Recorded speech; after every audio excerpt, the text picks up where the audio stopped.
To Chicago's Morning Answer, Amy Jacobson here. Paul Vallis in for the one and only Dan Proft, who will be returning tomorrow.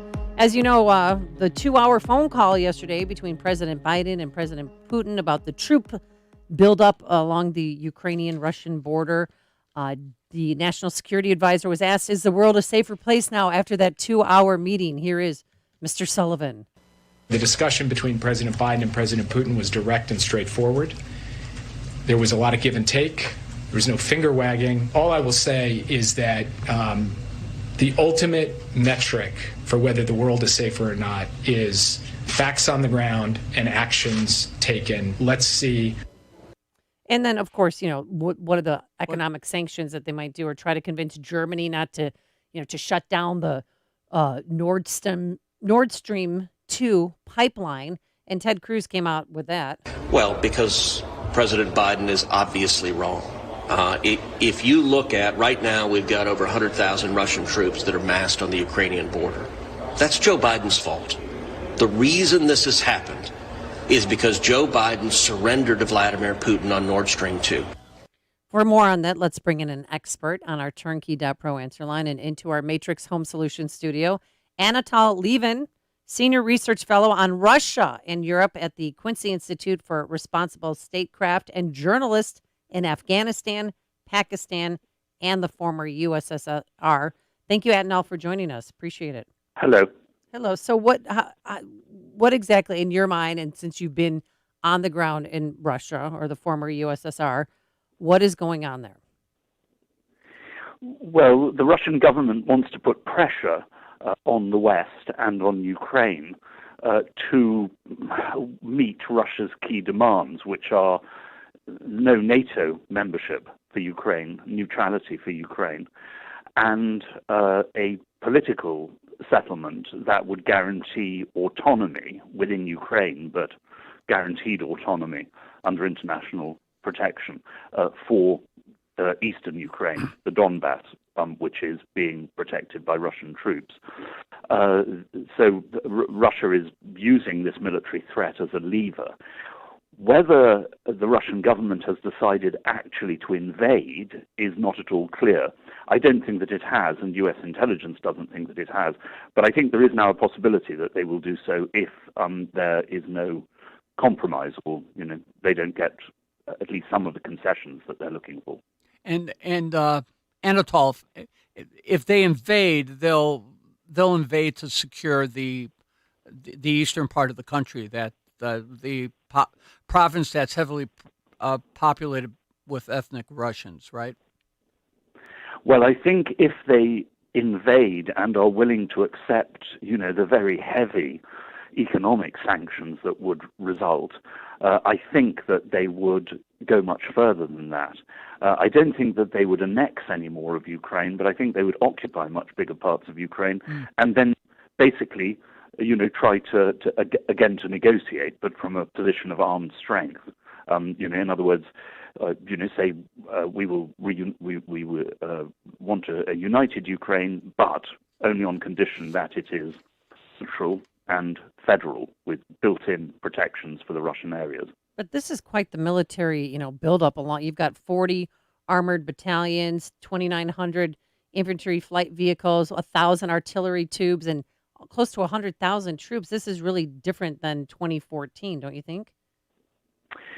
Yes, but there have been several scares over the years, and I think that if they, had decided to invade immediately, they would have assembled a lot more than 100,000 troops, because they want, they will want overwhelming strength. So I think that we will have more warning before an invasion. They will need to build up more forces, but so we'll have to see. Mike, a question: Will the Ukrainians fight?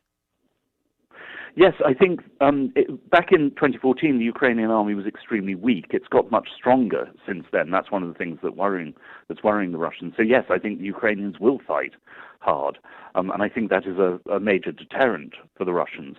But of course, the Ukrainians will be really, really heavily outnumbered and outgunned by the Russian army. They're just much smaller than Russia.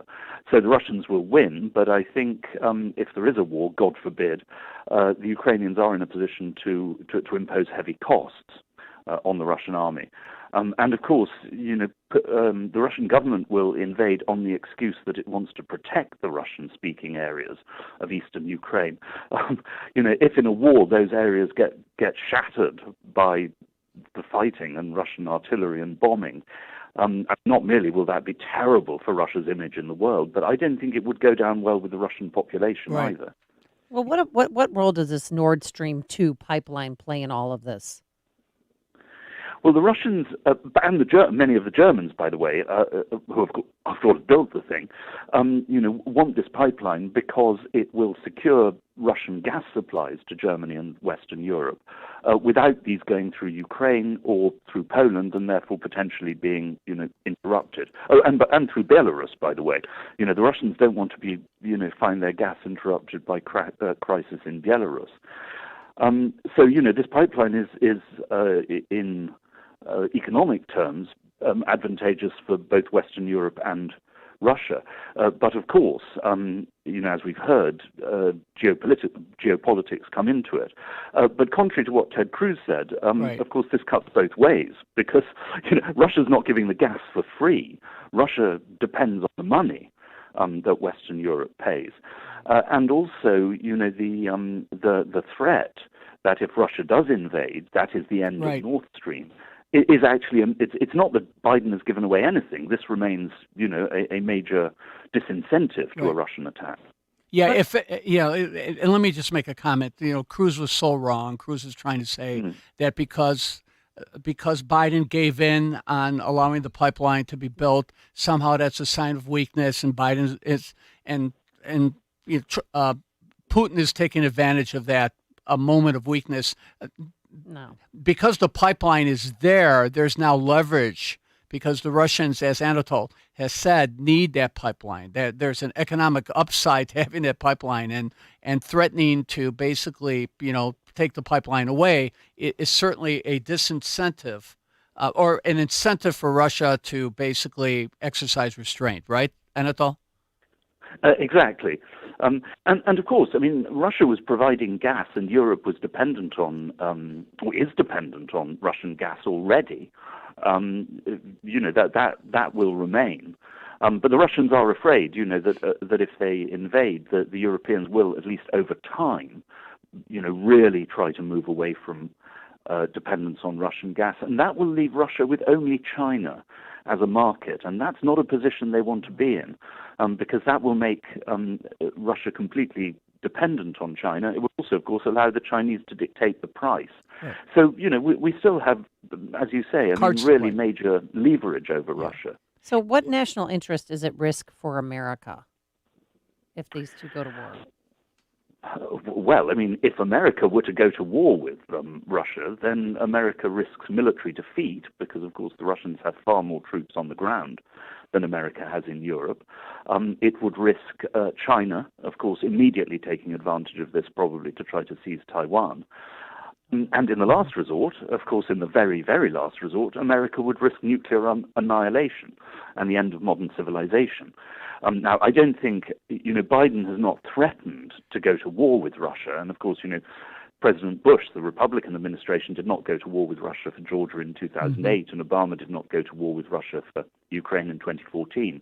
So I don't think that America will itself go to war. But of course, after all these promises that have been made to Ukraine, all these offers of future NATO membership, if in fact the West does stand by without fighting, and Russia decides to take the economic cost but does crush the Ukrainian army, that will be a major humiliation for America and for NATO. So I think it's very important from the point of view of U.S. interest to try to find a diplomatic solution to this crisis. Quick question, Dave. If Russia does invade, does that drive the Eastern European countries like Poland and others, or for that matter, the Baltic countries closer into NATO, or do they are they affected by the successful Russian intimidation? No, I mean, I think, the Poles are not easily intimidatable, and obviously they have deep historical antipathy to Russia. I think undoubtedly the East Europeans would get, even closer to NATO. But of course, I mean, once again, I mean, if NATO does nothing, of course, Ukraine is not in NATO, so NATO is not That's right. legally obliged That's right. to defend Ukraine. But undoubtedly, NATO's credibility would suffer because, I have to say, I think it's been terribly irresponsible to make all these suggestions, that we are allies of the Ukrainians, when in fact we're not, and we won't fight for them. You shouldn't make half promises that you have no intention of keeping. And last question, because before we let you get on with your busy day, if President Trump were still in office, do you think we would even be having this discussion? I'm not sure that it would make much difference, to be honest. I mean, maybe it would, and maybe, Trump might have actually tried for a diplomatic compromise with Russia over Ukraine. But it has to be said that the Trump administration did not actually change American policy towards Russia at all. All the existing statements, policies, promises of future NATO membership for Ukraine and Georgia remained in place. I mean, some of Trump's comments about Putin, of course, were flattering and unwise, but actual U.S. policy did, and as of course also being made by Secretary of State Pompeo and others, did not change. So it could be, but I'm not sure. Okay. All right, Anatol Lieven, thank you so much. Senior Research Fellow on Russia and Europe at the Quincy Institute for Responsible Statecraft and journalist in Afghanistan, Pakistan, and the former USSR. Thank you so much for joining us. Thanks a lot. Thank you. And he joined us on our turnkey.pro answer line. Connect with Dan and Amy on the AM 560 The Answer mobile app. Just text the word app to 64636 to download the app today. So here we are, December, a time for looking ahead, but also a time for looking back on all you've accomplished, like doing your own taxes and getting a return, that bathroom you'd always wanted to renovate, starting a second language. And for people who've discovered 120 Life, finally getting their high blood pressure under control. 120 Life's the natural juice drink that helps lower blood pressure without the side effects